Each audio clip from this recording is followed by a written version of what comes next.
ইতিহাস শুধু কাহিনী নয়, ইতিহাস সতর্ক বার্তা।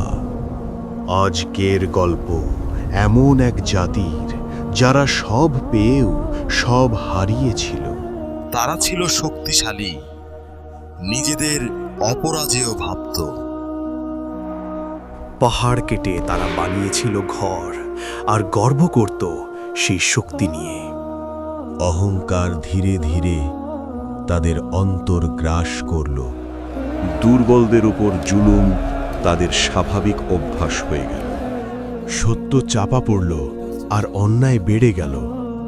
ঠিক তখনই আল্লাহ তাদের সতর্ক করলেন। আল্লাহ পাঠালেন একজন নবী।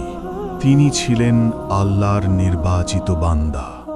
তিনি বললেন, হে আমার কওম, আল্লাহর দিকে ফিরে এসো। কিছু মানুষ থেমে গেল, কিছু মানুষ রাগে ফেটে পড়ল।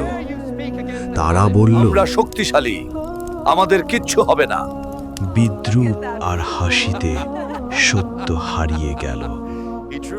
নবী আল্লাহর কাছে সাহায্য চাইলেন। সতর্কতার সময় শেষ হয়ে আসছিল।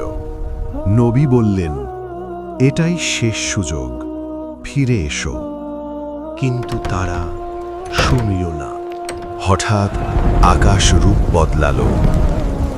আল্লাহর শাস্তি শুরু হলো। যারা শক্তিশালী ছিল তারাই সবচেয়ে দুর্বল হলো। শক্তি কোনো কাজে এলো না। সবকিছু নীরব হয়ে গেল। একটি জাতি ইতিহাসে হারিয়ে গেল, কিন্তু যারা ঈমান এনেছিল তারা রক্ষা পেল। আল্লাহ তার ওয়াদা রক্ষা করেন। রাত শেষে ভোর আসে, কিন্তু শিক্ষা থেকে যায়, যেন মানুষ ভুল না করে।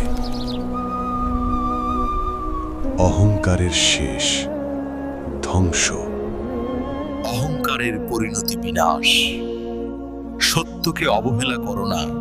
নিজেকে সংশোধন করার সময় এসেছে, কারণ সুযোগ বারবার আসে না।